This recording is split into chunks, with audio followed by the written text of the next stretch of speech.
धुंधिना साधु क्रिया शाधिवा शीलप्रावृणा गुरुप्रेरणा चंदार्किते चोधिका मोक्षद्वारिके पाटि पाटिन बिडा पीडन्तु मां साधिवः गुरुवः पान्तु नित्यं ज्ञानदर्शननायिकः चारित्राण गंभीरा मोक्षमार्गोपदेशका भिक्षायुक्ति आयुक्ति कांशगु कचलोचेम सम्राणे संतंसने समझायुक्तम पंचवचम आराधि शुद्धनादि शुद्धारणम तिरुणपाणम सौसाणम सृजकालम अंचे पूजे वंदानम सायु दुःखको कुमकोलाहम शुगयुगम समय मरणम जिनगुण समतो मत्सम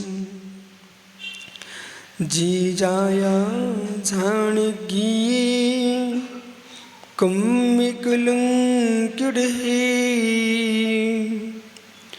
ऋषिरंजने नाड़ीमय ते पुरी मुपुणवे चिदानंदी कृपाय जिनाय पुरीमात्मने पुरीमात् प्रकाशाय नित्यं सिद्धात्मने नमः नमो ह्यन्ताणं नमो सिद्धाणं नमो आर्याणं नमो ज्ञायाणं नमो लोय सौसाणं पंचपरमेष्टि भगवान की परम पूज्य आचार्य भगवान योगेंद्र स्वामी की परम पूज्य आचार्य भगवान ब्रह्मदेव सूर्य की परम पूज्य आचार्य विराग सागर महाराज की अहिंसामय विश्व धर्म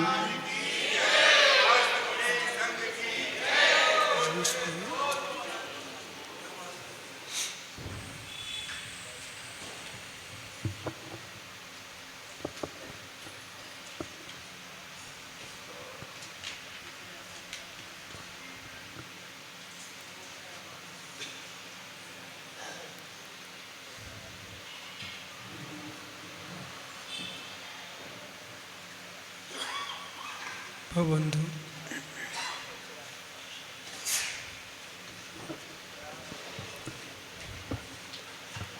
आचार्य प्रवर भगवत योगेंद्र स्वामी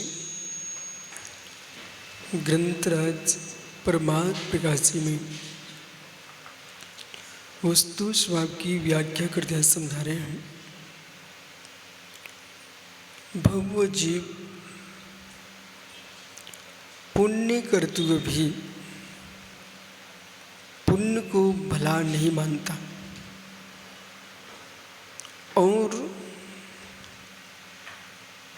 इस बात को समझता है सम्यक दृष्टि जीव का पुण्य संसार का कारण नहीं है, मिथ्या दृष्टि जीव का पुण्य संसार का ही कारण है। पुनः आचार्य महाराज ने कहा पुण्येन हवै विभो, पुण्य के द्रव्य से वैभव की प्राप्ति होती है और वैभव के मिलने से अहंकार आता है, अहंकार से मति भ्रष्ट होती है और जिसकी मति भ्रष्ट है उसकी गति भी भ्रष्ट हो जाती है। इसलिए वह पुण्य श्रेष्ठ नहीं है जो पुण्य अहंकार को जन्म देता हो। पुण्य उदय पर जीव को विवेक की आवश्यकता है, पुण्य उदय पर तत्व निर्णय की आवश्यकता है। वैभव के मिलने पर भी मद ना मिले ये सम्यक दृष्टि जीव की पहचान है। पुनः पुनः समझना, विभूति के मिलने पर अहंकार ना मिले ये बहुत दुर्लभ है। और मद में वे ही डूबते हैं जिनको वस्तु स्वभाव का निर्णय नहीं है। धन, धरती, शरीर, इनकी उपलब्धि क्षौक्ष्मिक भाव है, औदिक भाव है, नहीं पारणामिक भाव। इतने गहरे में जाने के लिए वकील साहब बड़े बड़े जीवों को, महायोगियों को भी दुर्लभ है। औदिक भाव पर, सूक्ष्म भाव पर न टिक करके पारणामिक भाव पर लक्ष्य जाए, ये बहुत दुर्लभ साधना है। मूलोत्तर गुणों का पालन करते हुए सभी साधक सदृश हैं। पारणामिक पर लक्ष्य है, वही मोक्ष मार्गी है, वही मोक्ष मार्गी है। बहिरंग यश, बहिरंग कीर्ति इतनी हावी हो जाती है जीव के ऊपर कि अपने पारणामिक पर जीव का लक्ष्य ही नहीं पहुंचता। यही जीव ने समझ लिया है, जो चाक्षुष है वही सर्वस्व है। जो चाक्षुष आंखों से दिख रहा है यही सर्वस्व है। धार्मिक अनुष्ठान भी आंखों से दिख रहे हैं वही है। लेकिन मित्र, एक क्रिया पक्ष होना आवश्यक है, परंतु अनिवार्य नहीं है। आपका निज आत्मा पर लक्ष्य नहीं टिका तो सारी क्रियाएं आपको स्वर्ग तक भेज पाएंगी, मोक्ष नहीं दिला पाएंगी। इसलिए यहाँ पर कह रहे हैं, बिहवेने मदो अहंकारो गर्भो भवति। टीकाकर्ता कह रहे हैं, बिहवेने मदो अहंकारो गर्भो भवति। वैभव से अहंकार गर्व होता है, गर्व होता है। अब व्यक्ति कह रहा मुझे गर्व है इस बात का, प्रदीप भैया मुझे गर्व है इस बात का। बोले किस बात का? मैं उत्कृष्ट कुल में जन्मा हूं। हे मित्र, उत्कृष्ट कुल में जन्मने का आपको गर्व है तो उस कुल की प्रत्यय से उत्कृष्ट कार्य कर लो। उत्कृष्ट कार्य करोगे तो उत्कृष्ट कुल तुमको सफलीभूत हो जाएगा। उत्कृष्ट कुल पा करके उत्कृष्ट मद में डूब गया, जीव नीचे नरक में चला जाएगा। विज्ञान आदि अष्टविध मदीना, विज्ञान यानी ज्ञान आदि 8 प्रकार के मद से मति मोहो भवति, मति मोहित हो जाती है। कोई शंका नहीं। प्रज्ञा की विशालता तभी तक है या तो मान ना आया हो, कोई कसाय ना आई हो। जितना आप दूरी बना के रखोगे जगत से, उतना तुम्हारा चौसम विराट होगा। और जितना दुनिया के साथ जियोगे, बुद्धि तुम्हारी छोटी होगी। जितना जगत के साथ जियोगे, बुद्धि मंद होगी। और जितना जगत से दूर होकर जियोगे, आपको सब साक्षात दिखाई देगा। भगवान केवली को संपूर्ण ध्रुव गुण पर्याय झलक रही है। इसका मुख्य बिंदु क्या है? मलिनता में स्वच्छता नहीं, स्वच्छता में मलिनता नहीं। निर्मल पानी में चेहरा दिखता है, समल पानी में चेहरा दिखाई देता नहीं। इसी प्रकार से जिसका चित्त निर्मल है, उसे जगत में विराटता का बोध होता है।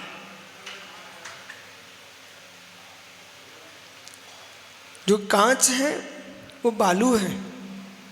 कांच है किससे बनता? बालू से।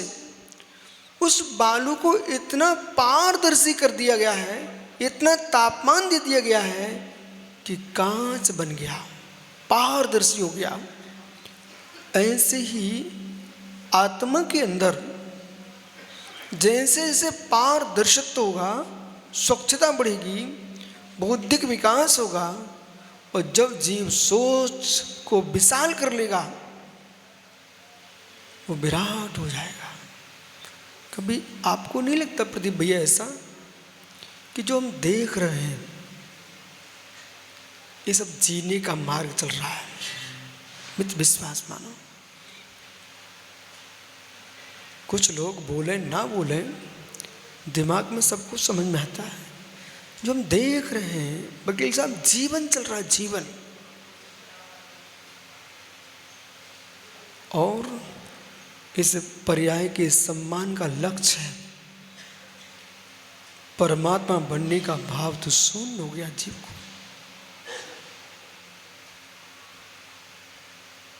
जिसके लिए व्यक्ति घर द्वार छोड़ता है वो लक्ष्य अलग है।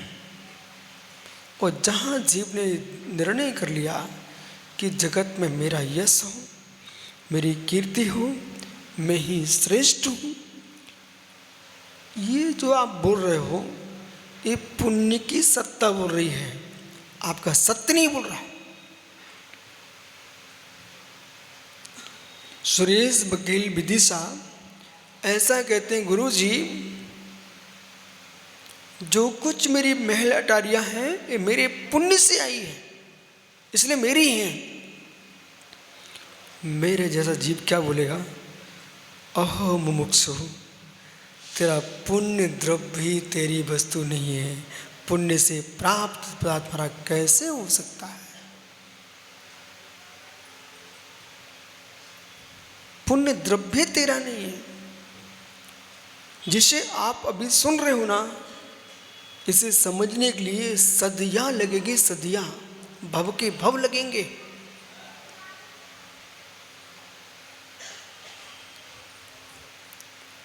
और पुण्य के द्रव्य की सत्ता में,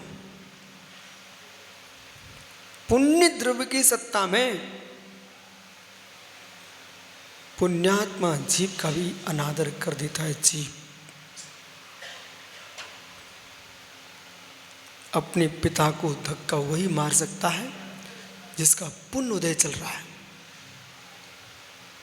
अपने पिताजी को धक्का वही मार सकता है जिसका पुण्य उदय चल रहा है। पुण्य उदय ना होता तुम एक इंद्रिय बनते, मारो किसको धक्का मार रहे हो। अथवा बबलू मल में कीड़ा बनता। पुण्य उदय तीव्र है, इसलिए शक्ति मिली कि पिता को धक्का मार दिया तुमने। लेकिन बेटा पुण्य उदय पर तुमने पिता को धक्का मारा है ना, ये पुण्य कर्म नहीं है, ये पाप कर्म है।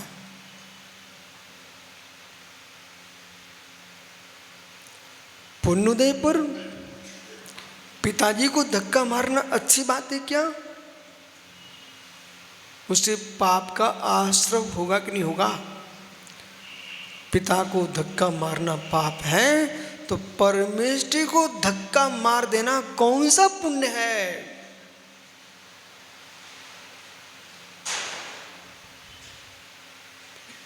जीवत्व पर चिंतन करना, सात तत्वों पर चिंतन करना, तब मालूम चलेगा कि जैसे कि प्रतीप रद्दी करे, बोले महाराज जी ये भाई हमारा नहीं है, हमसे दूर है। प्रदीप भैया जैसे ये भाई आपसे भिन्न है, मित्र विश्वास मानना, उसी नए से वकील साहब इनका सगा बेटा भी इनसे भिन्न है।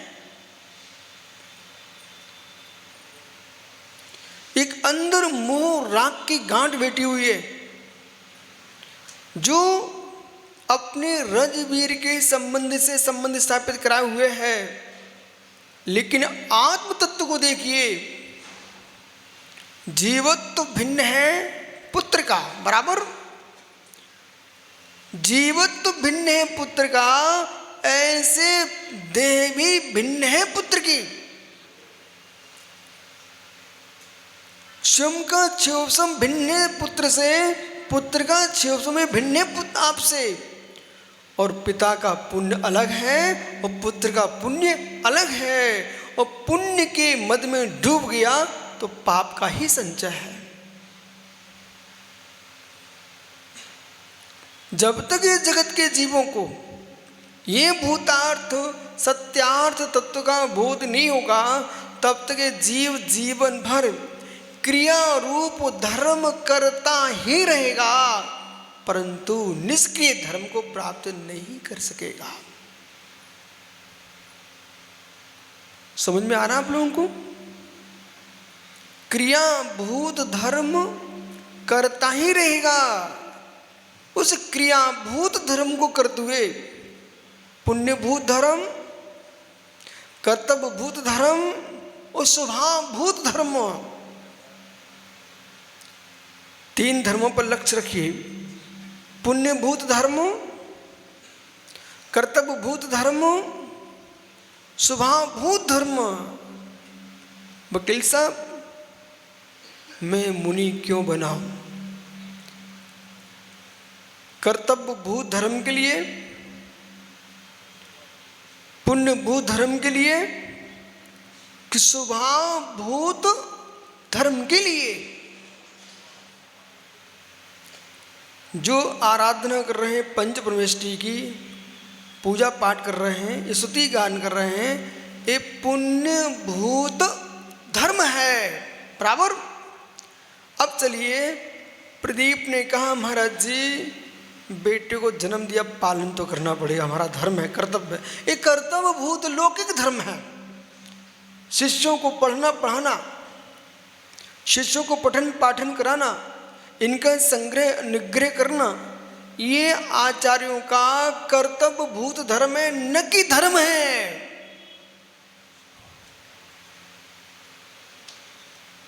स्वभाव भूत धर्म प्रत्येक द्रव्य के पास है। ओहो, कर्तव्य भूत धर्म मात्र जीव के पास है, पुण्य भूत धर्म मात्र जीव के पास है, तो स्वभाव भूत धर्म छह द्रव्यों के पास है। कठिन तो नहीं हो रहा? स्वभाव भूत धर्म छह द्रव्यों के पास है। पुण्य धर्म छूट सकता है, कर्तव्य धर्म छूट सकता है, लेकिन स्वभाव धर्म नहीं छूटेगा। तो जो यथार्थ में धर्म है द्रव्य का, स्पर्श रस गंध वर्ण, ये पुद्गल का धर्म है बराबर। अमूर्तत्व, गतिहितत्व, अचेतनत्व, ये धर्म द्रव्य का धर्म है। अचेतनत्व, अमूर्तत्व, स्थितित्व, ये अधर्म द्रव्य का धर्म है। वर्तना हेतुत्व, अचेतनत्व, अमूर्तत्व, ये काल द्रव्य का धर्म है। अवगाहन हेतुत्व, अचेतनत्व, अमूर्तत्व, ये आकाश द्रव्य का धर्म है।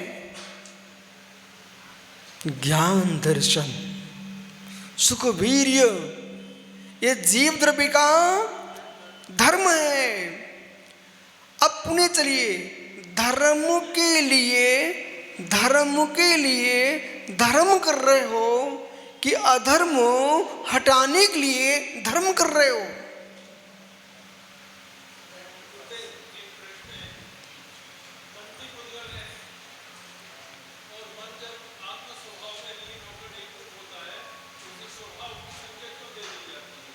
बहुत बढ़िया प्रश्न है।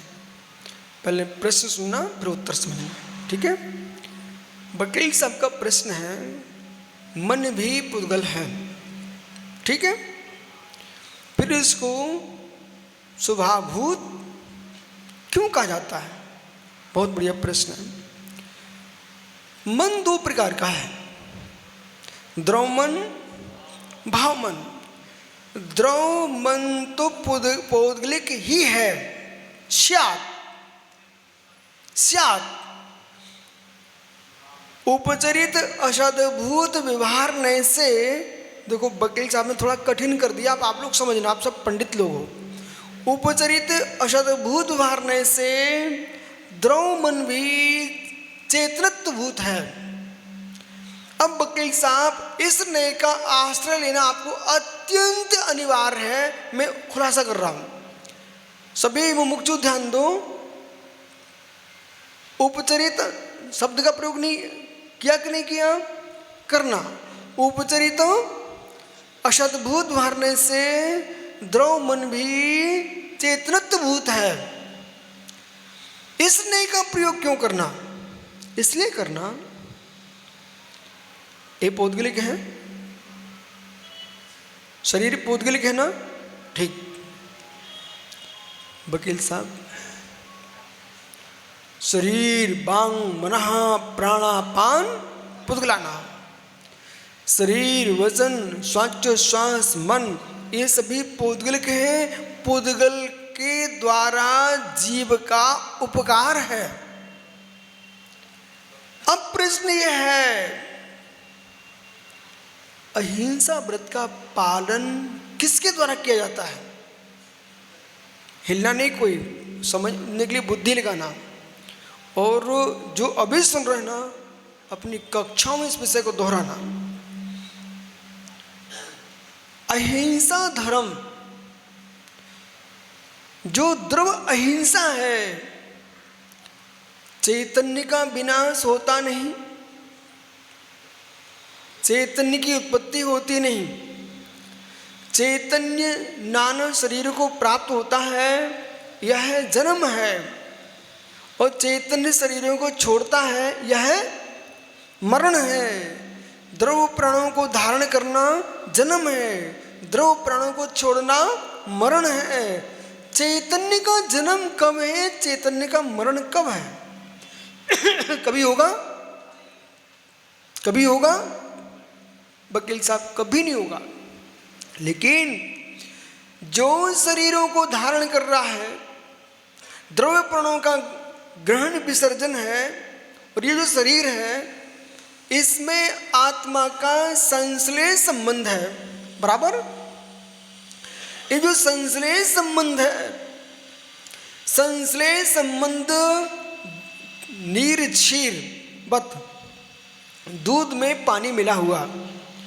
अब जो दूध में पानी मिला हुआ है, वो आपसे कहा कि प्रदीप दूध लेके आइए, वो पानी साथ में आएगा कि नहीं आएगा? बराबर, बिल्कुल आएगा। फिर आपसे कहा इस लोटे के दूध को गिलास में डाल दीजिए, उसमें साथ में पानी जाएगा कि नहीं जाएगा? जाएगा। किसी ने कहा इसको गर्म कर दीजिए, तो उस दुग्ध के साथ पानी को गर्म होना पड़ेगा कि नहीं होना पड़ेगा?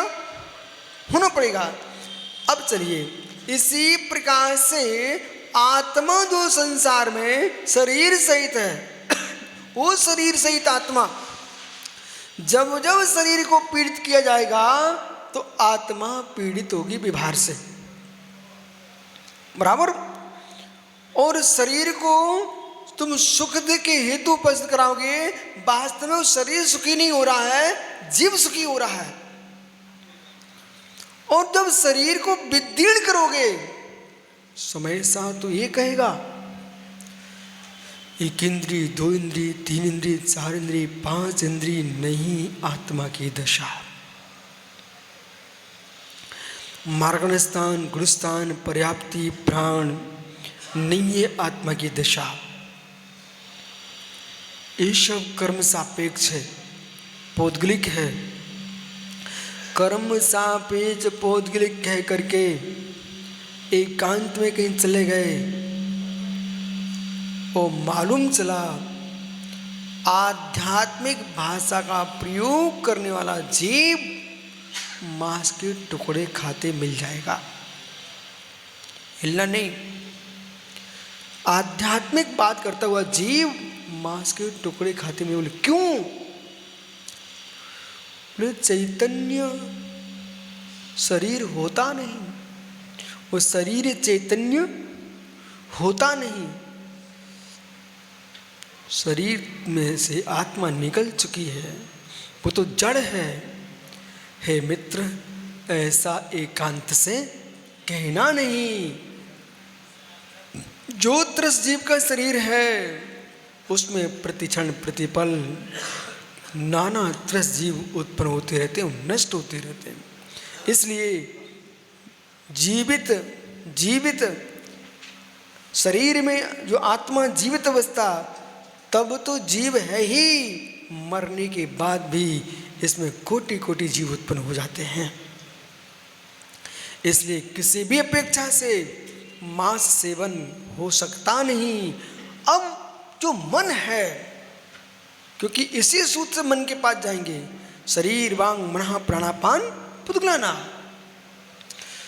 जो मन है द्रव मन, उपचरित अशदभूत व्यवहारने से वह भी चेतन है शरीरवत। जो भाव मन है वह वकील साहब चैतन्य ही है। जो भाव मन है वो चैतन्य की ही दशा है। मतलब अशुद्ध निश्चय नहीं से, कौन से नहीं से? अशुद्ध निश्चय नहीं से भाव मन आत्मा का ही परमन है। भाव इंद्रिय, भाव मन, भाव वचन, ये सभी चैतन्य ही हैं। कौन सा चैतन्य? अशुद्ध चैतन्य। अशुद्ध चैतन्य शब्द का प्रयोग नहीं करोगे तो संसारणु मुक्ताश्च, इस सूत्र का विराम हो जाएगा। अशुद्ध चैतन्य संसार में रहता है और शुद्ध चैतन्य सिद्धालय में रहता है, बराबर। अशुद्ध चैतन्य 84 लाख योनियों में रहता है और शुद्ध चैतन्य सिद्धशिला पर रहता है।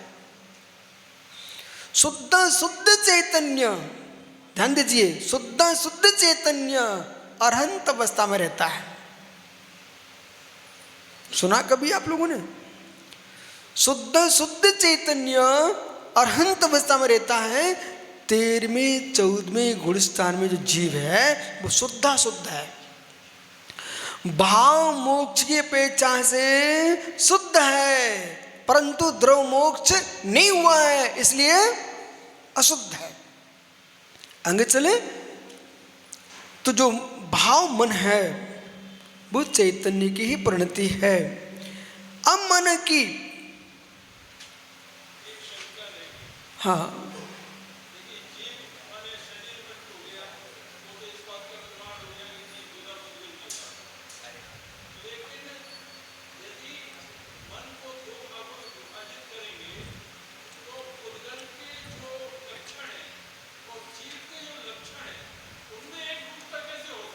बहुत बढ़िया। द्रव मन भाव मन, ये दो भेद सिद्धांत शास्त्रों में वर्णित हैं। द्रव मन आकृति है, वो भाव मन क्षेयसम है। वो क्षेयसम लब्धनम लब्धि, उपलब्धि, प्राप्ति, क्षेयसम है। अब जो क्षेयसम है, यदि इस जीव को हमने अशुद्ध अवस्था में भाव मन को चेतनत्व भूत नहीं स्वीकारा, तो फिर वकील साहब श्री समय सार जी में कुंद भगवंत ने 3 प्रकार से व्याख्या की समय सार में। समय सार जी जो ग्रंथ है वो आध्यात्मिक ग्रंथ तो होने पर भी वो दार्शनिक ग्रंथ है। अपरवर्ती दार्शनिक अन्य मतों के आचार्यों ने आचार्य कुंद स्वामी को आध्यात्मिक आचार के साथ दार्शनिक आचार लिखा है और कुंद का दर्शन स्वीकार किया गया है। अब कुंद देव ने श्री समय सार जी में जब शुद्ध परम शुद्ध निश्चय की व्याख्या की तो परम शुद्ध निश्चय से न कोई बंध है ना मोक्ष है। बराबर, परम शुद्ध निश्चय से न बंध है न मोक्ष है। उन्होंने कहा आत्मा आत्मा त्रिकालिक शुद्ध है। सभी ज्ञानी ध्यान देना, आत्मा त्रिकालिक शुद्ध है। आत्मा त्रिकालिक शुद्ध है, ये मैं नहीं बोल रहा हूं, कुंद कुंद देव स्वयं कह रहे हैं। सर्वविशुद्ध ज्ञान अधिकार में जाइए, समय सार में सर्वविशुद्ध ज्ञान अधिकार। आत्मा त्रिकालिक शुद्ध है, तो फिर राग देश किसमें? राग देश किसमें? और राग देश यदि पौद्गलिक है, देखो राग देश को भी स्यात् पौद्गलिक तो कह देना, लेकिन पौद्गलिक ही नहीं कह देना। और स्यात् पौद्गलिक जो राग देश कहा गया है वो कर्म सापेक्षता की दृष्टि से कहा गया है। वास्तव में राग देश पौद्गलिक नहीं है। पौद्गलिक तो कर्म है जो आत्मा में बंधे हुए हैं। उन द्रव्य कर्मों के नियोग से आत्मा राग देश को प्राप्त हो रही है, इसलिए राग देश को पौद्गलिक कहा है। कुंद कुंद स्वामी आचार्य अमृत स्वामी लिखते हैं श्री समयसार जी में, यदि राग देश पौद्गलिक हो गए तो पौद्गलिक राग देश पौद्गलिक क्रमबंध को प्राप्त होंगे, और पौद्गलिक क्रमबंध पौद्गलिक को ही होगा। फिर आत्मा तो वकील साहब, आत्मा तो सांख्य के समान, सारस्वत जी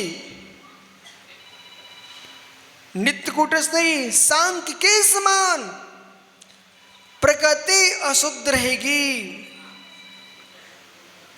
वकील साहब, प्रकृति अशुद्ध रहेगी, पुरुष शुद्ध ही रहेगा, ऐसा जैन दर्शन मानता नहीं है। प्रकृति अशुद्ध है, पुरुष शुद्ध है, तो मित्र शुद्ध पुरुष आहार भय मिथुन परिग्रह ये चार संज्ञाओं में कैसे जा सकता है? और आपने पुरुष को शुद्ध ही मान लिया तो फिर शुद्ध पुरुष अशुद्ध पुरुष की प्रवृत्ति के भेद का अभाव हो जाएगा, संसार का अभाव हो जाएगा, और संसार का अभाव होगा तो मोक्ष का भी अभाव हो जाएगा। इसलिए राग देश करने वाला जीव जो संगी है वो मन से होकर के राग देश करता है। जो असंगी है वे संज्ञाओं से कसायों से युक्त होकर के राग देश करते हैं। जो संगी है मन सापेक्ष राग देश करता है, जो असंगी है वो इंद्रिय संज्ञा और कसाय इन तीन के नियोग से राग देश करके बंध को प्राप्त होता है। इसलिए समयसार जी की भाषा में जो राग देश है वो आत्मा का ही विभाव भाव है। उस विभाव भाव के माध्यम से विभाव भाव बनता साधन है भाव कर्म। जब भाव कर्म बनता है तो द्रव्य कर्म का आश्रय होता है, और द्रव्य कर्म का आश्रय बंद करके ये जीव संसार में भ्रमण करता है। एक पक्ष वकील साहब बराबर। अब दूसरे पक्ष में आते हैं, आत्मा त्रिकालिक शुद्ध है। आप लोग प्रश्न करना चाहिए ना, जो वकील साहब ने किया, आत्मा त्रिकालिक शुद्ध है, ऐसा भी पक्ष है, आगम का ही पक्ष है, कुंद कुंद देव का ही पक्ष है, तो वो पक्ष कैसे सामने आएगा? सुनिए, शक्ति सत्ता, इन विषयों की चर्चा होना चाहिए गहरे में। प्रदीप भैया, ये जबलपुर है,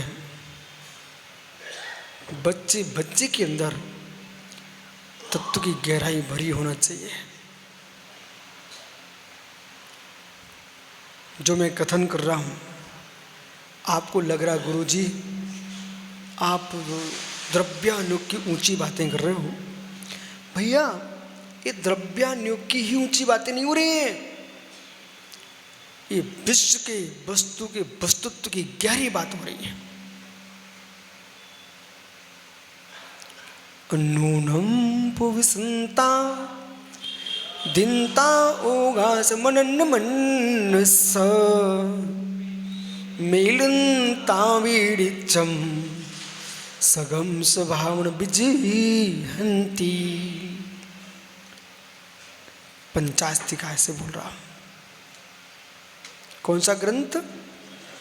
पंचास्तिका से। देखिए, दृष्टि की शुद्धि, वस्तु की शुद्धि, दृष्टि की शुद्धि, वस्तु की शुद्धि, वस्तु के वस्तुत्व की शुद्धि असमान जाति पर्याय में है शुद्धि, असमान जाति पर्याय में है शुद्धि। देखिए मेरी तरफ, क्षीर नीर पुनः पहुंचिए। अनिल, पानी में दूध मिला दीजिए आप। निहारिए, मिल गया। उस दूध में मिश्री घोल दीजिए। घुल गई? ठीक, देखते रहना, देखते रहना।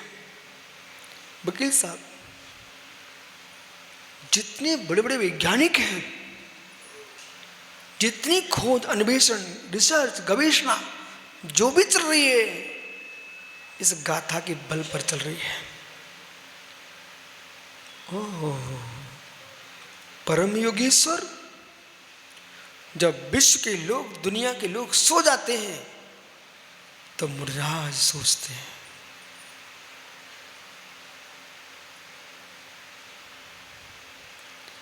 ये भैया प्रदीप कमेटी सहित वस्तुत्व महाकाव्य सुन रहे थे। ये सुनते सुनते बघेल साहब इतने डूब गए, बोले महाराज जी बहुत सरल है। प्रदीप भैया, ईमानदारी की बात यह है, सरल नहीं है, वो बहुत कठिन है। भाषा सरल है, उतारना नहीं, उसके भीतर जो प्रमेय है, नहीं ज्ञेय है, ज्ञान के विषय हैं, बहुत गूढ़ है। अब देखिए आप, सुरेश बकील साहब के एक प्रश्न है, आप वो कितने ऊंचे तक विषय ले जा रहे हैं। विश्व का कोई भी विशिष्ट ज्ञाता होगा, उसे स्वीकार करना पड़ेगा। हमारे वर्तमान के छात्र जो हैं, ये आंग्ल भाषा के राग में बेचारे ये समझते कि बहुत कठिन विषय बोल दिया सामने वाले ने, जबकि विषय कठिन नहीं होता। आइए, अन्नूणुं पवसंता दिनता ओगास मनन मंडस मेलंताविडिचम। इस सूत्र पर टिक जाइए। मेलंताविडिचम, दुग्ध में मिश्री घोल दिए, दुग्ध में पानी डाल दिया, पीस करके इलायची और डाल दीजिए। डालो डालो, डल गया। चलिए, अब आपने मिश्री डाल दिए, आपने पानी मिला दिया है, उसमें आपने इलायची घोल दी है। आइए, पीने वाला बोल रहा है मैं दुग्ध पी रहा हूं मधुर, पीने वाला बोल रहा मैं मधुर दुग्ध पी रहा हूं, केसर भी घोल दीजिए। बोले केसरिया दूध पीना हूं। लेकिन हे मित्र, कुंद कुंद देव क्या कर रहे हैं? अन्नोड़म पवसंता, परस्पर में एक दूसरे में प्रवेश हो चुके हैं। लेकिन प्रश्न है, क्या मिश्री दूध हो चुकी? क्या बोलो जल्दी। अरे वाह, क्या मिश्री दूध हो चुकी? बहुत बढ़िया। क्या दुग्ध मिश्री हो चुका?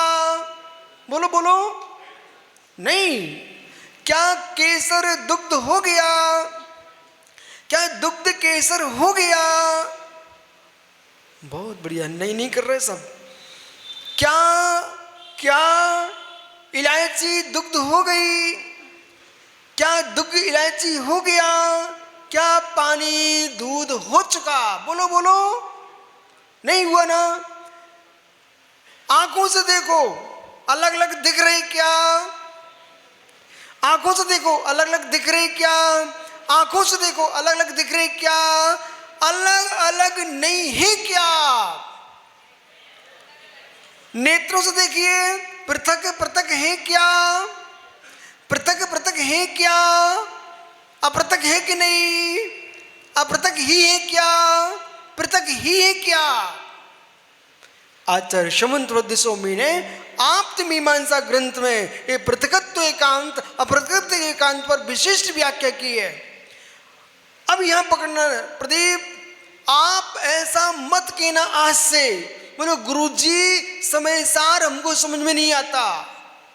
हे मित्र, आपको ही समय सार आता है समझ में, लेकिन समझाने वाले चाहिए और समझने के लिए समय चाहिए। आप समय सार समझ रहे, समय मात्र समय सार समझ रहे हो मित्र। अब अन्नूनम भविसंता, एक दूसरे मिले होने पर भी। आइए पुनः एक प्रश्न, क्या केसर दुग्ध केसर हो गया? पुनः उत्तर देते जाइए। दुग्ध केसर हो गया? दुग्ध पानी हो गया? दुग्ध इलायची हो गया? दुग्ध मिश्री हो गया? बोलो बोलो, समय नहीं है हमारे पास। नहीं, बहुत बढ़िया, नहीं, बहुत बढ़िया। जब इलायची नहीं हुआ, केसर नहीं हुआ, दुग्ध दुग्ध ही रहा है, दुग्ध दुग्ध ही रहा है, तो ये सब दिखने पर भी दुग्ध दुग्ध रूप में शुद्ध ही है। बराबर बराबर। चलिए, औदारिक, व्यक्रियक, आहारक, तेजस, कर्मण, ये सब किसके भेद? शरीर के। तो ये जो शरीर है ना, ये पौद्गलिक है। पौद्गलिक होने से जैसे मिश्री दूध नहीं हुई, ऐसे ही औदारिक शरीर आत्मा नहीं है, व्यक्रिक शरीर आत्मा नहीं है, कर्मण शरीर आत्मा नहीं है, तेजस शरीर आत्मा नहीं है। दूध में परस्पर मिले होने पर भी दुग्ध शुद्ध ही है। इसी प्रकार से 148 क्रम से युक्त होने पर भी आत्मा शुद्ध ही है। दृष्टि की शुद्धि, ये कौन सी शुद्धि? दृष्टि की शुद्धि। वकील साहब बराबर।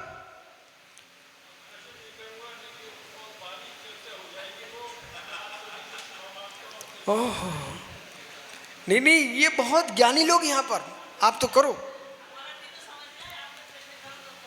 तो आत्मा जैसे दुग्ध दुग्ध ही है अपने स्वभाव में, इसी प्रकार से अब मैं कर्मों से कह सकता हूं बिल्कुल वीरता के साथ, हे कर्म, तुम्हें चुनौती है।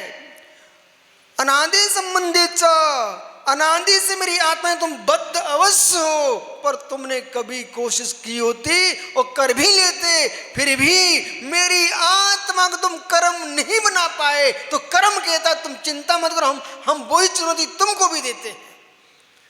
कर्म आत्मा को चुनौती दे रहा है कि आप मेरे साथ मिले रहे, पर तुम इतने महान भगवान आत्मा कहलाते रहे, पर तुमको चुनौती ये हमारे अंश को तुम चैतन्य नहीं कर पाए। एक द्रव दूसरे द्रव भूत परिणत होता नहीं है।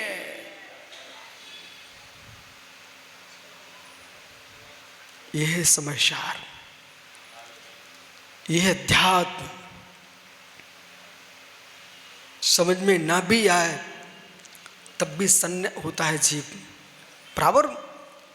अब इतनी गहरी बातें जो सुन लेगा, जैसे कि अभी मैं यहाँ आ रहा था लाखा भवन में, रास्ते मावा की दुकानें पड़ी थी, मावे, खोआ खोआ। अब जो लाडगंज के चारों ओर खोई खोया बिक रहा है, और शुद्ध खोआ का पेड़ा जिसने खा लिया हो, वो मेरे मित्र सफर फेटा के दूध का मावा का पेड़ा खाने जाएगा क्या? ऐसे जिस जीव ने ऐसे तत्व की ऊंचाइयों को समझ लिया हो, उस व्यक्ति से प्रदीप कहें भैया अब तुम एक काम कर लो, ऐसा काम कर लो। मित्र, अब आपको समझ में जरूर आ जाएगा कि जितने जगत में समय सारे जीव हैं, इतने गहरे में जाके जब सुन लिए हैं, उनको अन्य बात समझ में आती नहीं। परंतु इसका मतलब यह भी नहीं है कि अन्य बातें नहीं है। कर्म निरपेक्ष आत्मा को मैं देखता तो मुझे त्रैकालिक शुद्ध दिखती है, पर केसर का दूध होता है, केसर का दूध होता है। नहीं तो बिना केसर का पी के देखो और केसर वाला पी के देखो, अंतर आएगा कि नहीं आएगा? ऐसे ही कर्म सहित आत्मा, बहिरात्मा, अंतरात्मा और सकल परमात्मा, कर्म सहित आत्मा, बहिरात्मा, अंतरात्मा और सकल परमात्मा, कर्म शून्य आत्मा, मात्र मात्र मात्र निकल परमात्मा। और ये पूरा निर्णय, भैया सुन रहा ना, ये पूरा निर्णय इसी अवस्था में लेना पड़ेगा, तब तुम दिगंबर मुर्राज बनोगे। और दिगंबर मुर्राज बन के जैसे वस्त्र छोड़ दिए ना, वस्त्र छोड़ दिए ना, ऐसे विकल्प का भी त्याग करना पड़ेगा, तब यहाँ प्रवेश कर पाओगे। पंथ संप्रदाय की विकल्प में डूबा रहेगा जीव ना, इस स्थान का स्पर्श कभी नहीं कर पाएगा, नहीं कर पाएगा।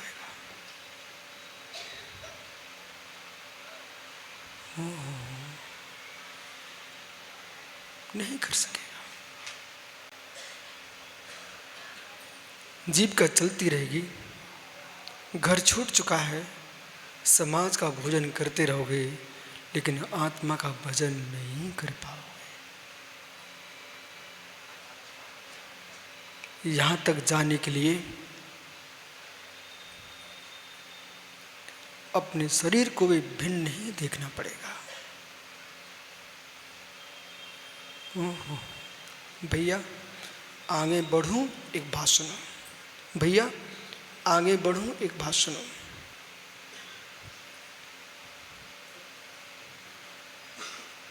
कल मुझे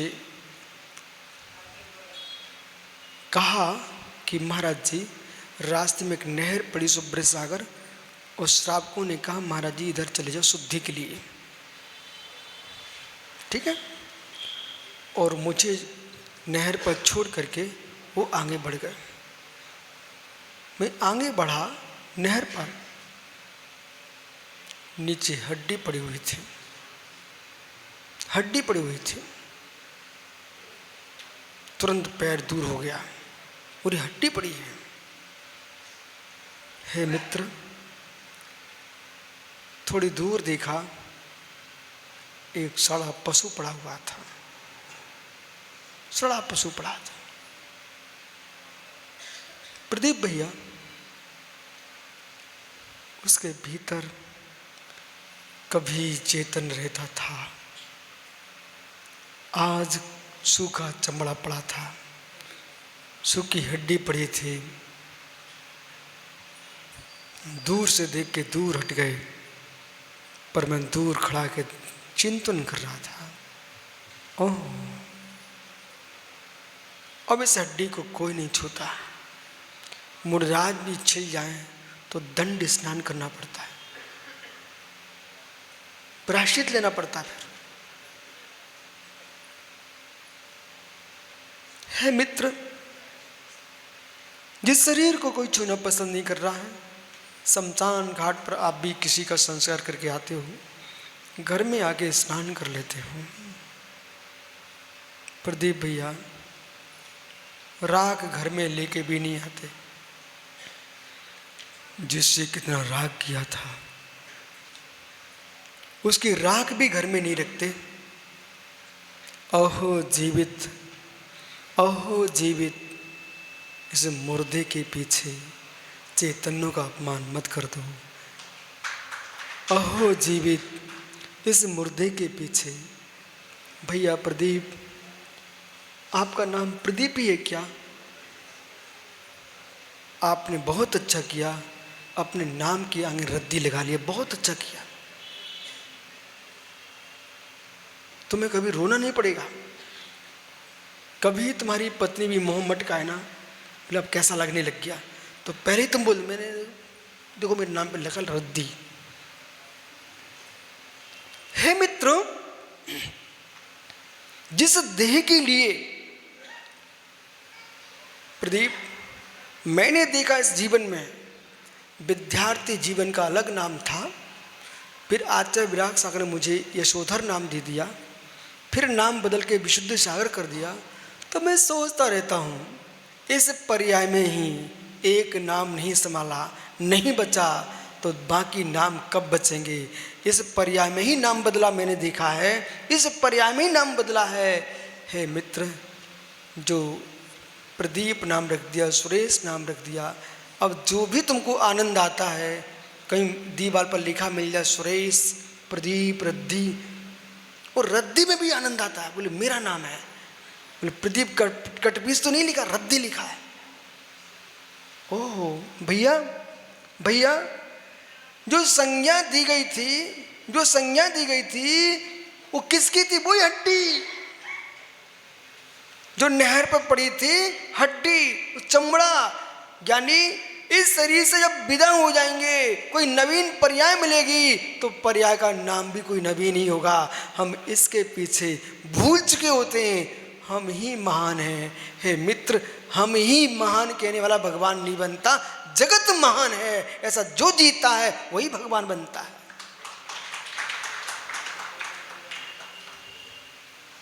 इसलिए प्रदीप भैया, आपने 3 बजे जो कहा गुरुजी एक वाचना कर लो, मित्र स्पष्ट कहूँ ना आपको, ये आपकी भाषा नहीं है, ये जगत के भले की भाषा है। जब तक जीव को तत्व ज्ञान नहीं होता, तब तक कसाय में आनंद आता है, और तत्व ज्ञान होते ही कसाय का आनंद समाप्त हो जाता है। मुमुक्षु कटनी अध्यक्ष देखो मुस्कुरा गया। भैया, भैया सारे विकल्प शून्य जब होंगे, तब जीव को बोध होगा कि वस्तु स्वरूप जो है, इस शरीर में रहते रहते खोखला कर दो आप। मैं भाषा बोल रहा हूं, वकील साहब खोखला कर दीजिए आप। बोले मतलब गुरुजी खोखला कैसे करूं? ऐसा खोखला करो कि गेहूं के अंदर घुन लग गया, ऊपर चमकता रहता है, पर घुन अंदर ही अंदर गेहूं के दाने को खोखला कर देता है। ऐसे कक्का सच्चा भावलिंगी मुनि इस देह, चमकती देह के अंदर अपनी आत्मा को देखता है। वो आत्मा को देखते देखते वो मात्र आत्मा के पास पहुंचता है, बाकी के पूरे शरीर को खोखला देखता है, कुछ नहीं है। कहीं किसी के बाल रोड पर पड़े मिल जाएं, उन्हें भी देखना चाहिए आपको। जब स्वयं की कटिंग कराने जाओ ना, तो उन्हें भी आपको अच्छे से देखना चाहिए। फिर कटनी के अध्यक्ष को ऐसे उठा लेना चाहिए और जेब में रख लेना चाहिए। बोले क्यों? इसलिए मित्र, तूने कितना तेल लगाया, कितनी कंघी लगाई, और कितनी बार कहीं भी गया तुरंत हाथ गया। जितने प्रेम से तुमने भगवान के ऊपर हाथ नहीं फेरा, जितनी बार तुमने भगवान को अवश्य के पास हाथ नहीं फेरा, उतनी बार तुमने इन बालों पे हाथ फेरा है। सत्य नहीं है क्या? सत्य नहीं है क्या? सत्य है ना? ओहो, और उन बेचारे अभागों से क्या बोलोगे जिनके स्वयं के ही नहीं है। ब्रजेश, आपने तो अच्छा किया कि ऊपर से दूसरे के नहीं रखवाए। जिनके बाल झड़ गए ना, भी बेचारे दूसरे के अपने घर में कोई बाल छू जाए ना तो मतारी घर में नहीं घुसने देती, बोले बेटा पहले स्नान करो, खाना नहीं देगी, भोजन नहीं देगी। अब बताइए, अब महाराज जी को नमोस्तु महाराज जी, मन शुद्धि वचन शुद्धि काजल शुद्ध, काय की शुद्धि, वो मल तो सिर पे रख के आ गया तू। फिर जो दूसरे के बाल थे, दूसरे के बाल वो सिर पे रख करके अब उन पे हाथ फेर रहा है। ओहो, इतनी प्रीति से भगवान को देख लेता तो भगवान ही ना बन जाता।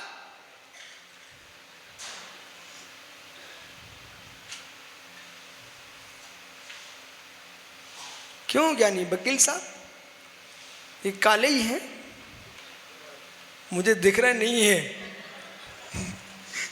भैया, काले ही हैं। ओह मित्र, तुझे इतना काला पसंद है कि वे गोरे हो रहे थे प्रकृति से, तभी तूने काला करा लिया। मतलब गोरे भाव पसंद नहीं है आपको। भैया ये है सत्य निर्णय, ये बालों से पूजन नहीं है। अब एक खोज करो, सफ़ेद होते हम तुरंत उनको काले करा डाई करा लेते हैं। मतलब आपको मालूम होना चाहिए, अभी हमको बालों का राग नहीं हटा तो दुनिया का राग क्या हट पाएगा। भैया बुरा तो नहीं लगा? सत्य है कि नहीं? मैं स्पष्ट करूं, स्पष्ट ये है, बहती नदी में जरा सा भी सहारा मिल जाए तो तिनका बह नहीं पाता, वहीं रुका रह जाता है। मालूम आपको, बहती नदी में तिनका को कोई सहारा मिल जाए तो आगे नहीं बह पाता, वहीं टिका रह जाता है। हे मित्र, बहते परिणाम जो मोक्ष मार्ग की ओर थे, इन बालों के सारे में चले गए तो मोक्ष मार्ग में लटक गया। इसलिए दिगंबर मुनि उखाड़ उखाड़ के फेंक देते। बैठो, बराबर है कि नहीं? अच्छी बात है कि आपने स्वीकार किया। अब खोज करना पड़ेगी कितने गहरे राग हैं,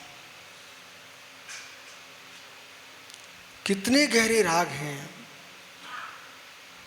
कितने गहरे राग हैं। अब शायद प्रदीप भैया कहीं तुम्हें मीटिंग में बैठना पड़ गया, आपकी भाषा बदल जाएगी आज पक्का, 100% भाषा बदल जाएगी। बोले क्यों? बोले तुम मुझे क्या सिखा रहे थे, वस्तु स्वभाव क्या है।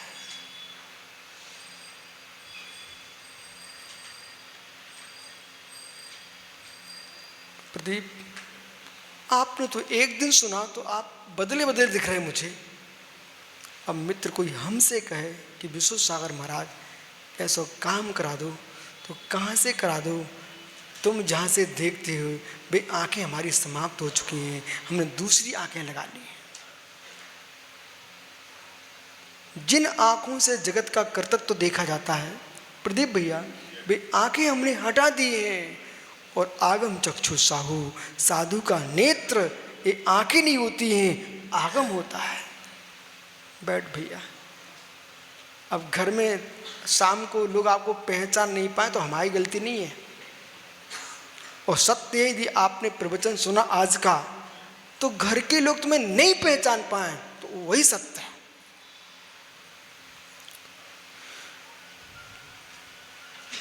मनति भ्रांतो विवेक मूर्तत्व, अहंकार में मति भ्रांत होती है, विवेक में मूर्त आ जाती है। मयि मोहिणे मति मूर्तिने पापम भवति।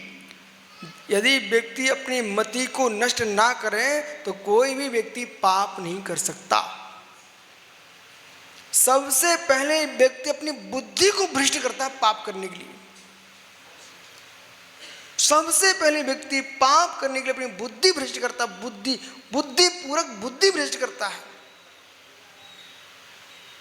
कोई पाप नहीं कर सकते।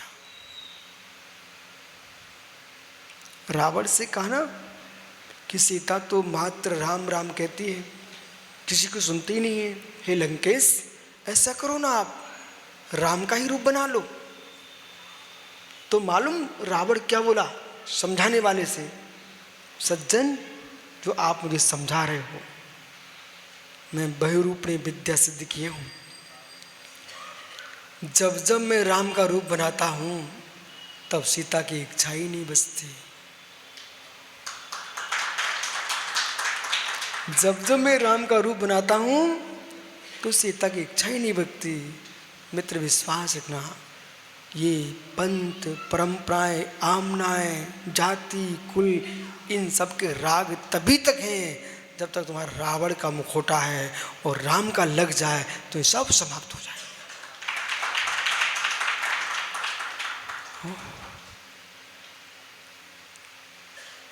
तम पुण्यम, इसलिए तस्मात् इत्थं भूतं पुण्यम अस्म मां भूत। आचार्य महाराज कह रहे हैं इसलिए ऐसा पुण्य मुझे नहीं चाहिए। ओहो, जैसे बहुत दुखी हो गया हूँ, दोहरा दीजिए।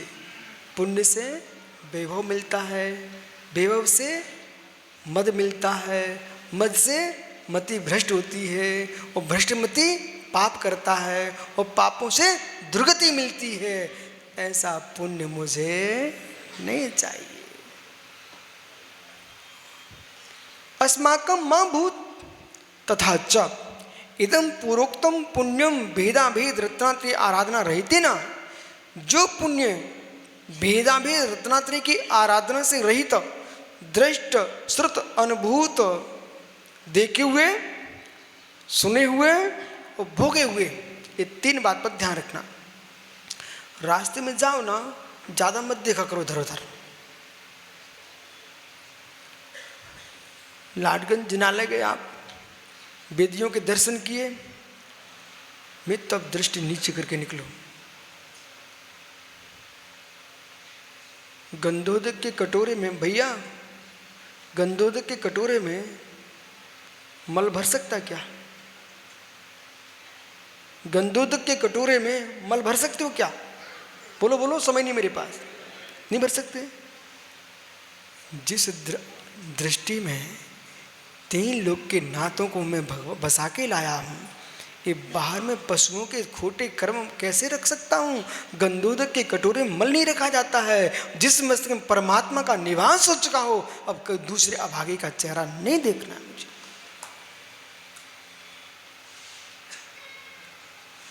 मंदिर से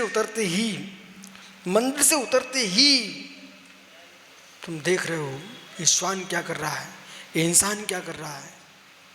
ओ, तुम क्या कर रहे हो? अध्यक्ष जी सही है?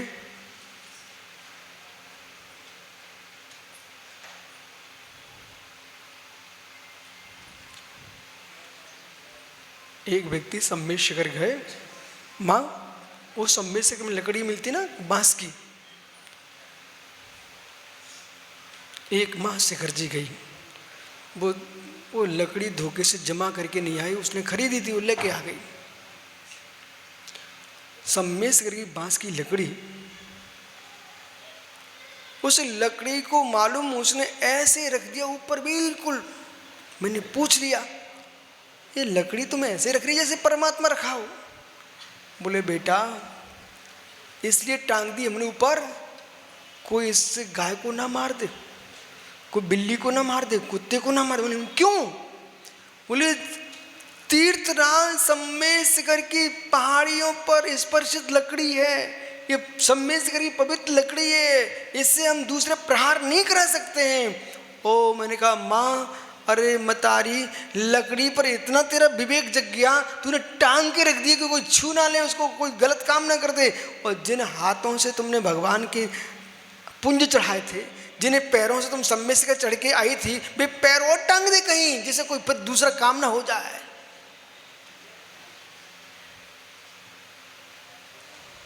देखा वकील साहब, लकड़ी से पाप ना हो जाए।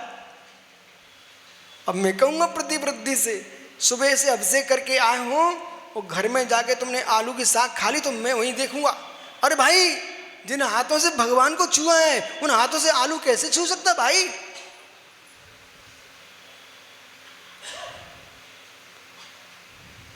हो इसलिए लिख रहा है वो पुण्य मुझे नहीं चाहिए। कौन सा? जिससे कि पाप का संचय हो। दृष्ट देखे हुए, श्रुत सुने हुए, वो अनुभव किए, ये तीन पर ही दुनिया मर रही है। देखे, सुने और अनुभव किए। भोगा कांचा रूप निधान बंद प्रणामी सहित है न जीवे ने भोग के आंचल जीव से यदि उपार्जितम पूर्वहित मन मद अहिंकारम जनती, अहिंकार को जन्म देता है। बुद्धि विनाशम च करोति, देखो क्या लिखा, बुद्धि विनाशम च करोति, बुद्धि का विनाश कर देते हैं। न च पुनः सम्यक्त गुण सहितम, परंतु ये मिथ्या दृष्टि जीव के पुण्य की बुद्धि भ्रष्ट होती है, पर सम्यक दृष्टि जीव का पुण्य बुद्धि भ्रष्ट नहीं करता। बोले तो भरत चक्रवर्ती, सगर चक्रवर्ती, राम, श्री राम, बलभद्र, पांडव आदि पुण्य बंधवत, भरत ने पुण्य बंध किया, दीक्षा ले लिए। श्री राम ने दीक्षा ले लिए, पांडवों ने दीक्षा ले लिए। हे मित्र, तो भरत, सगर, राम, पांडव आदि पुण्य बंधवत सम्यक दृष्टि का पुण्य इनके समान होता। पुनः यदि पुनः सर्वेशा मंद मदम जनयंती, सबका पुण्य मद उत्पन्न करता है। तरी ते कथम पुण्य भाजना संतो, वे पुण्य से होते हुए मद अहिंकारो विकल्पम त्यक्ता, मद अहिंकार को छोड़ करके मोक्षम गति भावार्था, मोक्ष को प्राप्त हुआ ऐसा भावा जन। तथा च उक्तम चिरंतरम नाना निरहंकारत्वम, चिरकाल तक, बहुत बड़ी तपस्या। अंतिम पंक्तियां हैं भैया, जबलपुर को ही मत देखते रहा करो, कई पुराण पुरुषों के पुराणों को भी खोल के देख लिया करो। और जो श्रावक श्रावकाएं आपके सामने हैं, जो आर का मुनि तुम्हारे सामने हैं, इन्हें ही मात मत देखो, भूत में हो चुके उन्हें भी देखो। कुछ भी तो नहीं है प्रदीप, क्या लिखा यहाँ पर? सत्यम वासी मतो श्रुतम हृदया सूर्यं भुजे विक्रमे, लक्ष्मी दान मनून मर्त निचये, मार्गे गते निर्वते। ईशां प्राग जनी तेपि निरहंकारा, सुतेर्गोचराचितं चित्रं संप्रत लेशतोपि न गुणा, तथापि औद्युतः। सबकी दृष्टि नीचे करा दी है इस श्लोक ने। एक एक शब्द बोलो, सत्यम बाच, जिनके वचनों में सत्यता थी। मतो श्रुतो, जिनकी बुद्धि श्रुत में लगी थी। माँ, जिन आलय में अलमारी में आगम रहते ना, आप नमस्कार करते कि नहीं? आप विश्वास मानिए, जितना मैं अरहंत देव को नमस्कार करता हूँ, दिगंबर मुनियों को मैं उसी श्रद्धा से करता हूँ, और बीतरागी जिनवाणी को मैं वैसे ही नमस्कार करता हूँ।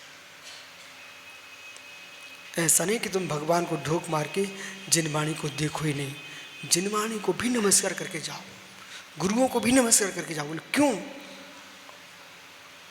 वचन में सत्यता, मति में श्रुत, हृदय दया, हृदय में दया, भुजे शौर्यम, और भुजाओं में सूरता, विक्रमा, विक्रम, लक्ष्मी दान, और जिनके पास लक्ष्मी थी वे दान दे रहे थे। नूनम अर्थ निश्चय मार्गे, और ऐसे सत्पुरुष याचकों को लक्ष्मी दान देते हो, और मोक्ष मार्ग में जिनका गमन हो, मोक्ष गतेर निवृत्ति, निवृत्ति नहीं, मोक्ष मार्ग में जिनकी गति हो, फिर भी ऐसाम प्राग जनी, ऐसे पूर्व में हुए लोग जो कैसे थे? तेपी निरंकारा, ये परम सत्य है। परंपरा से जिन्हें संपत्ति मिलती है वे झुक के चलते हैं। अचानक मिल जाना गरीबों को, वे देखो कैसे अकड़ के चलते हैं। अध गगरी छलकत जाए, जो अधगर जगली गगरी होती वही झलकती है, पूर्ण भरी होना वो झलकती नहीं है। जो अल्प ज्ञानी है वे अहंकार में डूबते हैं। वास्तव में जो श्रुत के ज्ञानी है वे शांत रहते, उन्हें मालूम है कितना सा ज्ञान माता केवली भगवान से मिलो, उनका ज्ञान कितना होता है। प्रागजनी तेसापि तेपि निरंकारा, ऐसे श्रेष्ठ लोग फिर भी निरहंकारी। श्रुतेर गोचरम श्रुतम, श्रुत में ऐसे आगम में देखे गए निरहंकारी शास्त्रों में प्रसिद्ध हैं, लेकिन ये पंचम काल के लिए लिखा। लेकिन लेस तो पीना, अपनी भाषा में बोलो बुंदेलखंडी, तनक तनकऊ नहीं यार, न तो सत्य है, कब लुढ़क जाए कहाँ पलट जाए कोई भरोसा नहीं। ओहो, ज्ञान का तो पता ही नहीं है, दान देने का तो मन ही नहीं करता है। ये जरूर है कि मंदिर भी आता ना हमारा भैया, ये तो बगल के आदमी से कहता हार्दिक वो डिब्बी खोलना चावल चढ़ा दो। अब जो दूसरे के चावल की डिब्बी से चावल के पुंज चढ़ाते हों वे क्या दान देंगे। चौके भी लगाने की भाव न करें, दूसरे घर में घुस करके उसी का सामान उठाकर दे क्या बोले महाराज जी जय हो। अरे मित्र, जिन्होंने इतना दान दिया तब भी अहंकार नहीं, पर लेस तो पे ना गुणस तेषाम, वर्तमान में लोगों के पास लेस मात भी गुण नहीं, फिर भी तथापि उद्धता, फिर भी अहंकार। प्रदीप प्रदीप भैया भैया कह रहा हूँ, भैया भैया इतना ध्यान रखना, अपने निमित्त से किसी जीव की अवहेलना ना हो जाए, ना हो जाए। बालक बेटा कटनी एक शुद्ध लोटे में पानी रखा था, बेटा धक्का मत मार देना, पानी जमीन पर नहीं गिरना चाहिए। बोले क्यों गुरुजी? इसलिए वही लोटा तेरा पिता कटनी के मंदिर में जाके प्रभु का अभिषेक करने वाला था, फिर तू ऐसे माथे पे लगाएगा। सुना बेटा, पानी रखा था, धक्का मत मार देना, जमीन पर गिर जाएगा। वो पानी प्रभु के मस्तक पर जाकर के गंधोदक बनने वाला था। मत मारना धक्का। बेटा अपने पिता को भी धक्का मत मारना, ये भविष्य का भगवान बनने वाला है। सुना माताओं, जितनी शांति जहाँ सुन रहे हो ना, घर में जाके प्रयोग करना आज से, कि हम सुन के आए कि लोटे के पानी में धक्का मत मार देना, वो पानी गंधोदक बनने वाला है। घर में किसी को धक्का मत मार देना, ये भगवान बनने वाले हैं, यही परम सत्य है। शेष आगे विचार करेंगे। आपका समय हो गया, कल फिर आओगे, इसलिए प्रदीप भैया अब तो समझ में आ ही चुका है। अन्य के कहने पर भी हमको किसी को धक्का नहीं मारना। बोले क्यों? बोले हमने तत्व को समझ लिया है। जैन दर्शन इतना महान, इसी के पालन करने वाले बनते हैं भगवान। आत्मा स्वभाव परिभाव भिन्नम